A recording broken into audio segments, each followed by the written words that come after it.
The man was mid-40s, muscular, with a criminal record as long as my arm. His body had been pulled from floodwaters the day after the storm. The report said gunshot wound, probably looting gone wrong. But when I peeled back the sheet, my pulse slowed. The entry wound wasn't an entry wound at all. Near his right kidney was a ragged hole, torn outward, edges uneven and gaping. It looked like something had burst out of him. I traced the torn flesh with my eyes, not daring to touch. Around the wound were bloody crescents where his fingernails had clawed into his own skin. He hadn't been shot, he'd been trying to dig something out. And suddenly, the quiet hum of the morgue felt too loud, too alive. I laced my gloved fingers together, nitrile on nitrile, trying to think. A nervous tic from med school, better than rubbing tired eyes or leaning against a contaminated table. Bullets don't take kidneys with them. And yet, when I rolled him over and began the Y incision, I found exactly that. His left kidney was missing. Not surgically removed. Not decayed. Just gone. The arteries and ureter had been chewed through. My breath caught. I tried to rationalize. It had shifted, dislodged, torn loose. But the more I explored, the more absurd that explanation became. When I reached his liver, my stomach dropped. A single hole punctured the organ, clean and circular. I lifted the liver. Heavy, cold, wet, too heavy. I weighed it, 2.4 kilograms. Far larger than it should have been. I wrote it down, peeled off my gloves, and rubbed my stiff neck. The clock read 10:45 p.m. Flynn, my assistant, looked ready to collapse. I sent him for water and coffee, promising I'd keep working. When he came back, I was ready to pick the liver back up. But what I saw nearly made me drop my pen. The liver had deflated. My note said 2.4 kilograms. The scale now read 1.1. A dark smear trailed from the scale, across the counter, and down to the tile floor. Flynn, I called, voice cracking. He hurried over. What am I looking at? I weighed that liver. 2.4. I left, came back, it's half that weight. And look. The smear glistened under the fluorescent light. A trail, leading away. We followed it with our eyes until it vanished halfway across the room. I swallowed. Black light. Flynn's hands shook as he powered it on. The yellow-green glow revealed the trail continuing, faint but undeniable. Small symmetrical marks flanked the smear, like something with sharp limbs had crawled through. The trail climbed a gurney, coiled around a steel leg, stopped at a closed body bag. Flynn whispered, "Oh God." I touched the plastic. A finger-sized hole punctured the side. Something had crawled in. We wheeled the gurney toward the freezer. The air smelled like antiseptic and stormwater, sharp and heavy. As I grabbed the freezer handle, something pricked my glove. I froze, told myself it was the zipper. But then I saw it. A pale, jointed limb scraped across the back of my hand. Inch-long legs, sharp enough to pierce nitrile and skin. And then, its mouth. Teeth or mandibles, evenly spaced, radiating in a circle like a grotesque flower of bone. I jerked my arm. The thing ripped free, yanked out of the body bag with it. 3 feet of segmented, armored flesh slammed against the wall, then scuttled across the tiles with a wet, clicking sound. Its legs scratched furiously at the exit doors before slipping through a narrow gap. Flynn screamed. I grabbed a fire extinguisher, ready to crush it, but by the time I forced the doors open, the parking lot was empty. Empty, except for a storm drain, water rippling like something large had disturbed it. And then, gone. Back to the ocean. Flynn stared at me, pale and trembling. What was that? I peeled off my glove, staring at the shallow cuts on my hand. I don't know, but I did know, or at least I feared. That man hadn't died from a gunshot. He hadn't drowned. He'd been eaten alive, from the inside. In the weeks that followed, I spoke to marine biologists. I handed over tissue samples. The closest match was a polychaete worm, something from the deep ocean, but mutated, wrong, impossible. One biologist told me something I'll never forget. We don't know half of what lives in the ocean. Not even close. I nodded, but the words gave me no comfort. Because I knew storms like this one weren't rare anymore.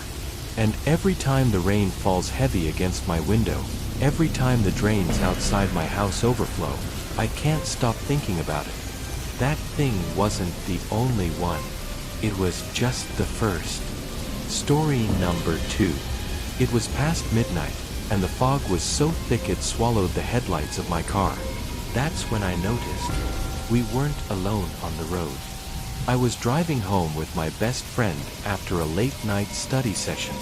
The road cut through the woods, and with the storm earlier that evening, the fog was rolling like waves across the asphalt. At first, I thought I was imagining it. A man, walking on the side of the road, keeping pace with our car.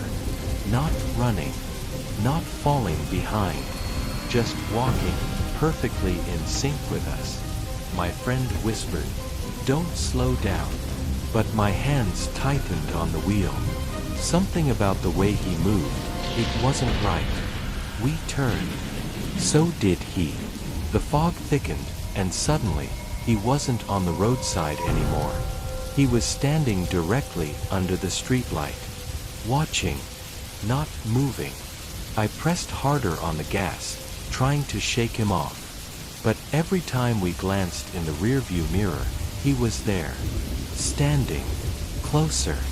Finally, at a sharp curve, we lost sight of him completely. Relief washed over me, until we saw a handprint on the back window. Fresh, wet. We never saw him again, but I'll never forget how it felt, driving home that night, knowing someone, or something, was just waiting for us to stop. Story number 3. What would you do if someone knocked on your door at 3 a.m. and swore they lived there? It was a Tuesday night. I live alone, so when the knocking started at 3 in the morning, I knew instantly something was wrong. At first, it was polite. 3 quick taps. Then louder, harder, more desperate. I checked the peephole. A woman stood outside, hair wet from the rain, eyes wide and unblinking. She whispered, "Let me in. This is my house." I told her she had the wrong address, but she shook her head violently. "No, you don't understand. They took it from me. I need to come back inside." Every instinct in me screamed to keep the door locked. She pressed her hands against the glass, and I swear I saw dark stains on her fingertips, like blood. I called the police. When I looked back through the peephole, she was gone. When the officers arrived, they searched the yard. What they found froze my blood. In the mud, under the window, were bare footprints, leading into the woods, but none leading out. Whoever she was, she didn't walk away. Story number 4. When my phone rang at 2 a.m., I expected a drunk friend. What I got was something I still can't explain. I checked the caller ID. It was my brother. Weird, he never called me this late. When I picked up, I heard breathing. Then, a woman's voice whispered, "Hello, this is David's phone." Chills crawled down my spine. Who is this? Where's my brother? Silence. Then the voice again, but lower this time. He's not here anymore. I hung up and called my brother back immediately. He answered on the second ring, half asleep, swearing he hadn't touched his phone all night. I wanted to believe it was a prank, but I checked the call log. It confirmed what I already knew. My brother's phone had called me. To this day, I still don't know who answered, or if it was even human. So tell me, if your sibling's phone called you at 2 a.m., would you pick up? Story number 5. If you ever find yourself in the woods and stumble across an old treehouse, don't climb it. Don't even go near it. Some doors stay closed for a reason.